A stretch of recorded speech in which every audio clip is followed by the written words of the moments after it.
Oke teman-teman, kita lanjut ke poin bahasan yang selanjutnya ya.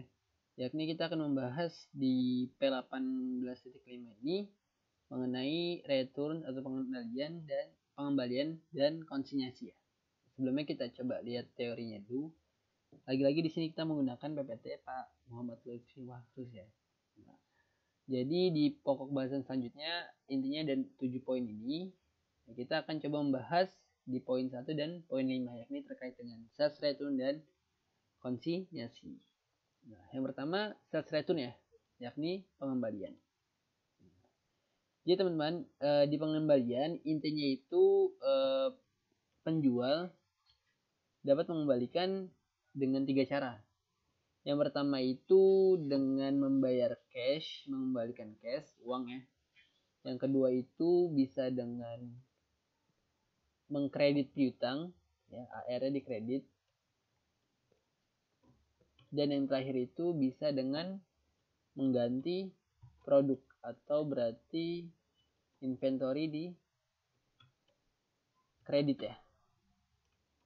Jadi ada 3 kemungkinan tuh, bisa mengkredit piutang, bisa mengganti uang kalau dia tunai, dan bisa mengganti produk yang rusak ya dengan inventory yang tersedia.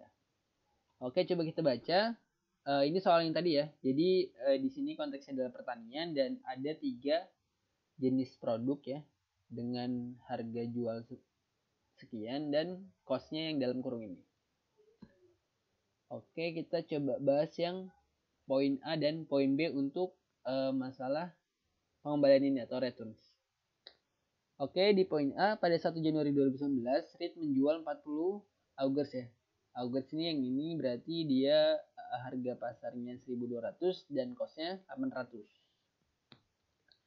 Dengan harga ya kan, dengan harga total harganya itu 48.000. Mills menandatangani notes receivable dengan jangka waktu 6 bulan pada tingkat bunga 12%. Jadi di sini perusahaan membeli terus dibayarnya itu menggunakan notes. Ya. Dibayarnya menggunakan notes dengan tadi terminnya 6 bulan dan bunganya 12%. Di sini bunga kuponnya ya. Lanjut, REIT membolehkan Mills, jadi perusahaan kita sebagai penjual membolehkan Mills untuk mengembalikan produk yang tidak sesuai dengan pesanan dalam waktu 60 hari pertama. Nah, jadi di sini 60 hari pertama ini menjadi kesempatan buat si pembeli, yakni si Mills, untuk mengembalikan barang. Dan nantinya perusahaan penjual, yakni perusahaan kita, akan membayar uang yang udah kita terima secara penuh. Nah, gitu ya. Jadi di sini yang digunakan adalah opsi yang pertama ini, yang menggunakan cash ini. Penjual mengembalikan dengan cash. Bukan dengan cash. Karena di sini bayar menggunakan notes receivable ya, berarti di sini juga kita akan mengkredit piutang, bukan yang ini ya, bukan yang cash ini, tapi yang piutang. Karena tadi dia baru menerbitkan piutang ya untuk membayar pembelian ini. Nah, oke, lanjut. Berdasarkan pengalaman sebelumnya, REIT memperkirakan bahwa 5% unit yang telah terjual ke pelanggan akan dikembalikan. Nah, menggunakan pendekatan the most likely outcome. Jadi di sini pendekatan ini dia cuma ada dua kemungkinan ya. Untuk pendekatan most likely outcome approach ini cuma ada 2 kemungkinan. Yang pertama, dia akan terjadi pengembalian 5% atau nggak terjadi sama sekali. Atau nggak dikembalikan sama sekali. Jadi cuma ada 2 kemungkinan besar. Oke, di sini diperkirakan bahwa 50% akan dikembalikan. Dan produk yang dikembalikan dianggap masih dapat dijual. Lalu, bagaimanakah jurnalnya?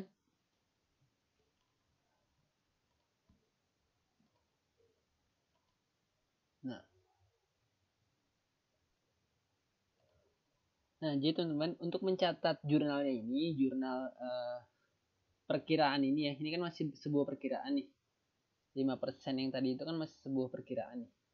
Nah, itu ada 2 metode teman-teman. Yang pertama ada metode gross atau dicatat kotor, dan yang kedua ada metode net atau dicatat bersih teman-teman.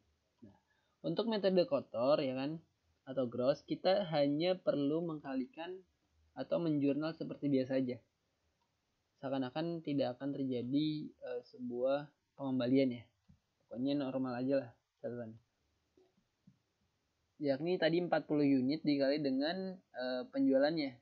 Penjualannya itu untuk Auger adalah 1.200 ya. Jadi di sini ada 40 dikali 1.200. Ini kreditnya sales revenue sebesar 48.000 totalnya ya. Nah, untuk COGS-nya juga sama. Tinggal 40 unit dikali dengan cost-nya. Cost-nya itu tadi 800 sama dengan 32.000. Ini kalau kita memperkirakannya menggunakan metode gross. Baik. Kalau kita menggunakan metode net atau bersih, nah kita di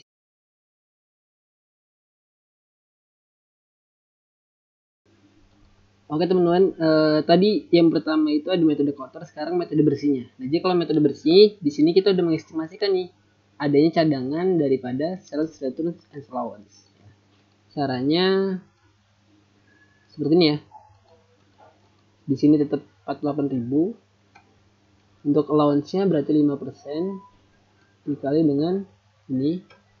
Dan untuk sales revenue-nya itu 5% dikali 95% dikali dengan 48.000.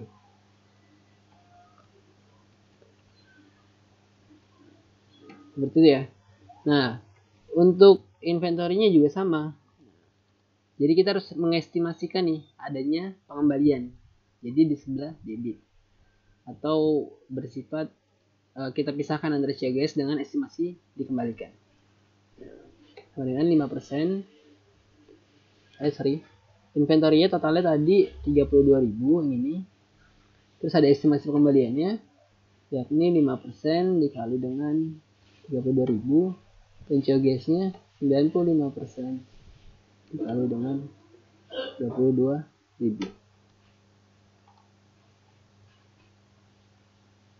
Nah, ini totalnya ya. Oke. Lanjut ke poin B, teman-teman. Nah, ini masih terkait dengan pengembalian, tapi soalnya berbeda ya.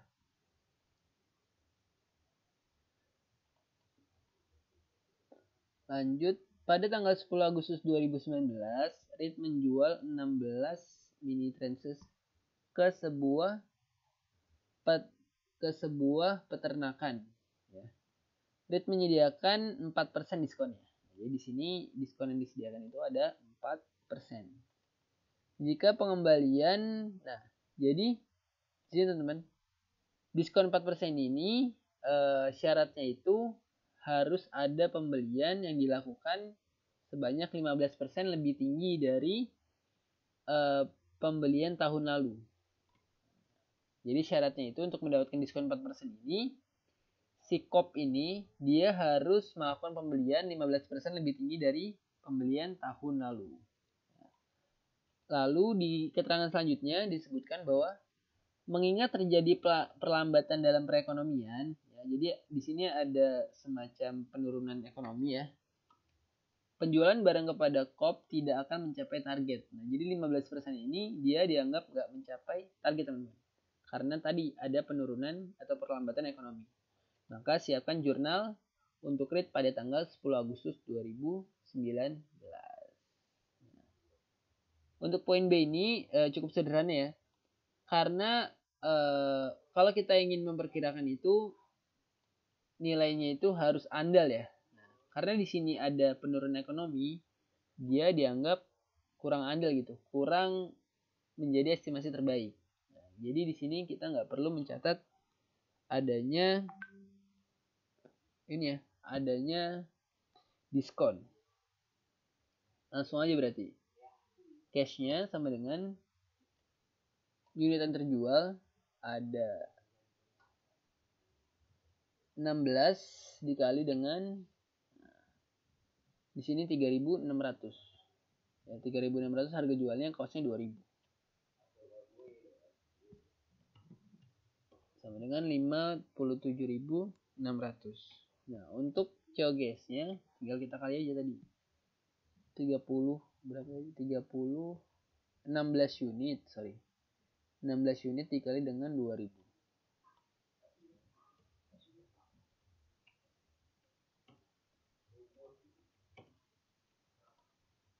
Oke. Itu ya untuk sales return and allowance. Jadi kesimpulannya kita harus memperhatikan nih kondisi ekonomi yang terjadi, atau kita juga bisa mempertimbangkan catatan histori kita, apakah perusahaan itu mampu mencapai target atau enggak gitu. Kalau misalkan dia ada kemungkinan, ada dua metode. Yang pertama metode gross dan yang kedua adalah metode net.